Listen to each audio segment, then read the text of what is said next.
ನದಿಗಳ ಜೋಡಣೆಯ ಕುರಿತು ಹಲವಾರು ನದಿಗಳ ಜೋಡಣೆಯ ಕುರಿತಾಗಿ ನಾವು ಹಲವಾರು ಚರ್ಚೆಗಳಿವೆ, ಕೆಲವೊಂದು ಯೋಜನೆಗಳು ಇನ್ನೇನು ಜಾರಿಯಾಗೋದಿದೆ, ಅದರ ಬಗ್ಗೆ ಬಹಳಷ್ಟು ಪ್ರತಿರೋಧಗಳು ಇವೆ, ಅದರ ಪರವಾಗಿ ವಾದಗಳು ಇವೆ. ಆದರೆ ಅದರ ಪ್ರಕೃತಿ ಮೇಲಿನ ಪರಿಣಾಮಗಳು ಯಾವ ರೀತಿ ಇರುತ್ತೆ?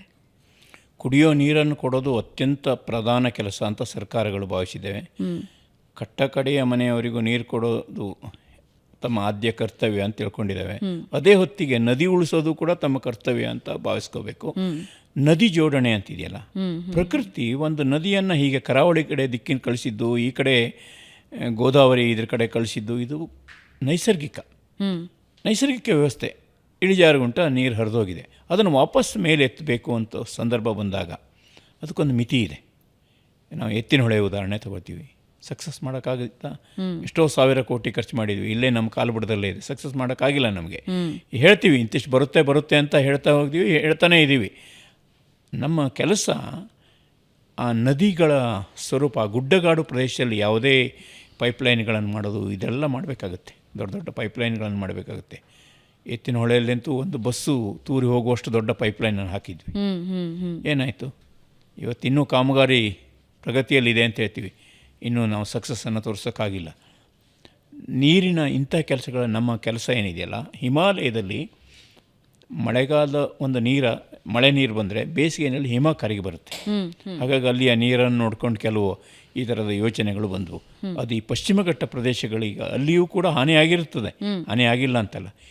ಇಲ್ಲಿ ಖಂಡಿತ ಅದು ಹಾನಿಯಾಗುತ್ತೆ. ಹಾಗಾದರೆ ಪರಿಹಾರ ಏನು? ಯಾಕೆಂದರೆ ಇಲ್ಲಿ ಬದುಕೋದಕ್ಕೆ ನೀರು ಬೇಕು. ಪರಿಹಾರ ಏನು ಅಂತಂದರೆ, ಸ್ಥಳೀಯವಾಗಿರುವಂಥ ಈ ಒಂದು ನೀರಿನ ಮಿತ ಬಳಕೆದು ಒಂದು, ಅತಿಯಾದ ನೀರು ಬಳಸುವ ಬೆಳೆಗಳ ಬಗ್ಗೆ ಅದು ಎಷ್ಟು ನೀರು ಬಳಸ್ತದೆ ನೋಡ್ತೀವಿ ನಾವು. ಎಲ್ಲ ಕಡೆ ಕಬ್ಬನ್ನು, ಭತ್ತವನ್ನು, ಮತ್ತೊಂದು ಬೆಳೆಸ್ತಾ ಹೋಗ್ತೀವಿ. ನೀರಿನ ಬಳಕೆಯ ಸ್ವನಿಯಂತ್ರಣದ ಬಗ್ಗೆ ಜಾಗೃತಿ ಮೂಡಿಸ್ಬೇಕು. ಯಾಕೆಂದರೆ ನಮ್ಮಲ್ಲಿ ನೀರಿಲ್ಲ ಅಂಥ ಸ್ಥಿತಿಯನ್ನು ಹೇಳಬೇಕು. ಹೆಚ್ಚು ನೀರು ಎಲ್ಲಿ ಬಳಸ್ತಾವೋ ಅಲ್ಲಿ ಭೂಮಿನೂ ಹಾಳಾಗಿಬಿಟ್ಟಿದೆ.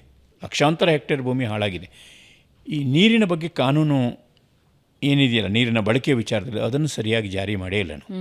ನಾವು ಯೋಜನೆ ಮಾಡುವಾಗ ಎಷ್ಟು ಕಿಲೋಮೀಟ್ರ್ ಉದ್ದದ 55-60 ಕಿಲೋಮೀಟ್ರ್ ಉದ್ದದ ರೈತನಿಗೂ ನೀರು ಕೊಡ್ತೀವಿ ಅಂತ ಬರೆದಿರ್ತೀವಿ, ಕೊನೆಗೆ 15 ಕಿಲೋಮೀಟ್ರ್ ಸಾಗಿಸೋದಿಲ್ಲ.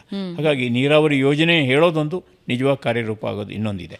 ಹಾಗಾಗಿ ಈ ಜಲಸತ್ಯಗಳಿದೆಯಲ್ಲ, ಯೋಜನೆಯ ಜಲಸತ್ಯಗಳು, ಇದನ್ನು ಅರ್ಥ ಮಾಡಿಕೊಂಡು ನಾವು ಎಷ್ಟೇ ಯೋಚನೆ ಮಾಡಿದರೂ ಪ್ರಕೃತಿಗೆ ವಿರುದ್ಧವಾಗಿ ಹೋಗೋದಕ್ಕೆ ಸಾಧ್ಯ ಆಗೋದಿಲ್ಲ.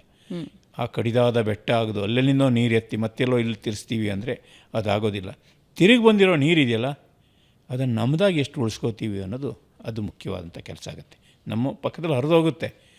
ನಮ್ಮ ಪಕ್ಕದಲ್ಲಿ ಮನೆ ಚಾವಣಿ ನೀರನ್ನೇ ಹಿಡ್ಕೊಳ್ಳಿಕ್ಕಾಗದಿದ್ದವ್ರು ನಾವು ಅಲ್ಲಿ ದೂರದ ನದಿಯ ಬಗ್ಗೆ ಯೋಚನೆ ಮಾಡ್ತೇವೆ. ಇಲ್ಲಿ ಪೈಪ್ಲೈನ್ ಹಾಕೋಕ್ಕೋದ್ರೆ ತಕರಾರು ಬರುತ್ತೆ. ಇಲ್ಲೇ ಊರಲ್ಲಿ ಹೊಲದಲ್ಲೆಲ್ಲೋ ಪೈಪ್ ಹಾಕ್ತೀನಿ ಅಂತ ತಕರಾರು ಬರುತ್ತೆ. ಅದಕ್ಕೆ ಸಾಕಷ್ಟು ಪರಿಸರದ ಕಾನೂನು ಸವಾಲುಗಳು ಸಾಕಷ್ಟು ಇದ್ದಾವೆ. ಹಾಗಾಗಿ ಮೊದಲು ಆಗಲೇ ಹೇಳಿದಾಗ ಎಲ್ಲಿ ಕಳ್ಕೊಂಡಿದ್ದೀವೋ ಅಲ್ಲಿ ಹುಡುಕೋದು ಮುಖ್ಯವಾದಂಥ ಕೆಲಸ ಆಗುತ್ತೆ. ನೀರಿನ ವಿಚಾರದಲ್ಲಿ ನೀರು ಬೇಡ ಅಂತ ಅರ್ಥ ಅಲ್ಲ, ದೂರದ ನೀರು ಬೇಡ, ಸಾಧ್ಯವಾದ ಪರಿಸರಕ್ಕೆ ಹೆಚ್ಚು ಹಾನಿಯಾಗದ ರೀತಿಯಲ್ಲಿ ಹೇಗೆ ತೊಗೊಂಡೋಗ್ಬೇಕು, ಇದು ಯೋಚನೆ ಮಾಡಬೇಕಂತ ಕೆಲಸ. ಅಂತಿಮವಾಗಿ ನಾನು ಆರಂಭದಲ್ಲಿ ಹೇಳಿದ ಮಾತು, ಪರಿಸರ ಮತ್ತು ಮನುಷ್ಯ ಎರಡೂ ಬೇರೆ ಬೇರೆಯಾಗಿ ಇವತ್ತು ನಾವು ನೋಡ್ತಾ ಇದ್ದೀವಿ.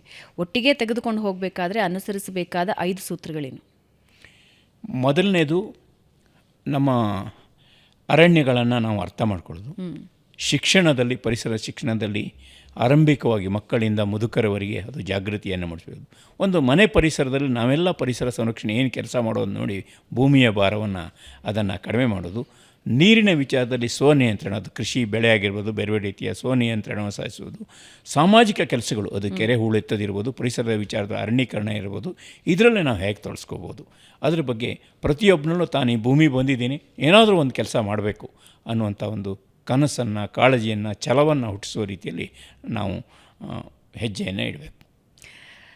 ಇಲ್ಲಿವರೆಗೆ ನೀವು ಮಾಡಿರುವ ಕೆಲಸಗಳಲ್ಲಿ ಅತೀ ತೃಪ್ತಿದಾಯಕ ಕೆಲಸ ಯಾವುದು? ಅಂದರೆ ಹಲವಾರು ಕೆರೆಗಳನ್ನು ಜೀರ್ಣೋದ್ಧಾರ ಮಾಡಿದ್ದೀರಿ, ಹಲವಾರು ಜನರಿಗೆ ಪರಿಸರದ ಅರಿವನ್ನು ಮೂಡಿಸಿದ್ದೀರಿ. ಆದರೆ ನಾನು ಮರೆಯೋದಕ್ಕಾಗದೇ ಇರುವಂತಹ ಅದೊಂದು ಕೆಲಸ ಮಾತ್ರ ಯಾವಾಗಲೂ ನೆನಪಿನಲ್ಲಿ ಉಳಿಯುತ್ತೆ ಅನ್ನೋದು ಯಾವುದು? ಒಂದು, ನಮ್ಮೂರ ಹತ್ತಿರ ಒಂದು 1000 ಎಕರೆ, 500-600 ಎಕರೆ ಪ್ರದೇಶದಲ್ಲಿ ಅರಣ್ಯೀಕರಣದ ನಿರ್ಧಾರ ಆಯಿತು. ಈಗ 2004ನೇ ಇಸ್ವಿನಲ್ಲಿ ಅಕೇಶಿಯಾ ನೆಟ್ಟರೆ ನಮ್ಮೂರಿಗೆ ಆದಾಯ ಬರುತ್ತೆ ಅಂತಿದ್ರು. ಪ್ಲಾಂಟೇಶನ್ ಕಟಾವು ಮಾಡೋದು, ಅಕೇಶಿಯಾ ನೆಟ್ಟರೆ ಆದಾಯ ಬರುತ್ತೆ ಅಂತ. ನಾನು ಅಕೇಶಿಯಾ ನೆಡೋದು ಬೇಡ, ಮಾವು, ಹಲಸು, ಹೆಬ್ಬಲಸು, ಕೋಕಮ್ಮು, ನೆಲ್ಲಿ ನೇರಳೆ, ಹೀಗೆ 27-28 ಜಾತಿಯ ಸಸಿಗಳನ್ನು ನಾಟಿ ಮಾಡೋದಕ್ಕೆ ನಿರ್ಧಾರ ಮಾಡಿ ಗ್ರಾಮಸ್ಥರೆಲ್ಲರ ಸಹಕಾರದೊಂದಿಗೆ ಒಂದು ಗ್ರಾಮ ಅರಣ್ಯ ಸಮಿತಿ ಮೂಲಕ ಕೆಲಸ ಮಾಡಿದ್ವಿ. 35ಕ್ಕೂ ಹೆಚ್ಚು ಕೆರೆಗಳನ್ನು ಮಾಡಿದ್ವಿ. ಇವತ್ತು ಅವು ಫಲ ಕೊಡ್ತಾ ಇದ್ದಾವೆ. ಏಪ್ರಿಲ್ ತಿಂಗಳಲ್ಲಿ, ಮಾರ್ಚ್ ತಿಂಗಳಲ್ಲಿ ಬಂದರೆ ಕೋತಿಗಳ ಹಿಂಡು, ಪ್ರಾಣಿಗಳ ಹಿಂಡು ಅವು ತಿಂತಾ ಇರೋದು ನೋಡೋದು ಖುಷಿಯಾಗುತ್ತೆ. ದೊಡ್ಡ ಸಂಖ್ಯೆಯಲ್ಲಿ ಆ ಸಸ್ಯಗಳೆಲ್ಲ ಸಕ್ಸಸ್ ತೋರಿಸಿದ್ದಾವೆ. ಎಷ್ಟು ಅಂತಂದರೆ, ನೀವು ಆರಂಭದಲ್ಲಿ ಮಾತಾಡುವಾಗ ಹೇಳಿದ್ರಿ 30% ಸಕ್ಸಸ್ಸು ಅಂತ. ನಮ್ಮ ಸಕ್ಸಸ್ಸು 85-90% ಇದೆ. 30 ವರ್ಷಗಳಲ್ಲಿ ನಮ್ಮ ಅರಣ್ಯದ ಹಳೆಯ ಚಿತ್ರಗಳು, ಸ್ಯಾಟಲೈಟ್ ಇಮೇಜ್ ಏನಿದೆ, ಅದು ಇವತ್ತಿನ ಇಮೇಜನ್ನು ಎದುರುಗಡೆ ಇಟ್ಟರೆ ನಮ್ಮೂರಲ್ಲಿ ಕಾಡು ಹೆಚ್ಚಾಗಿರೋದು ಕಾಣುತ್ತೆ. ಇದಕ್ಕೆ ಕರ್ನಾಟಕ ಅರಣ್ಯ ಇಲಾಖೆಯ ಸಹಾಯವೂ ಇದೆ, ಸ್ಥಳೀಯ ಸಿಬ್ಬಂದಿಗಳ ಸಹಕಾರವಿದೆ, ಗ್ರಾಮಸ್ಥರ ಕೊಡುಗೆ ಇದೆ. ಹಾಗಾಗಿ ಈ ಕೆಲಸ ನಾವು ಮಾಡೋದವಲ್ಲ ಅನ್ನೋ ಖುಷಿ ಇದೆ. ಹಾಗಾಗಿ ಇವತ್ತು ಸೊಪ್ಪಿನ ಬೆಟ್ಟಗಳು ಇದರಲ್ಲಿ ಹೋದರೆ ನೀರು ಸಿಗುತ್ತೆ. ನಮ್ಮ ಜಿಂಕೆ ತಂಡಗಳು ಎಲ್ಲೋ ನೀರು ಹುಡ್ಕೊಂಡು ಹೋಗಬೇಕಿಲ್ಲ.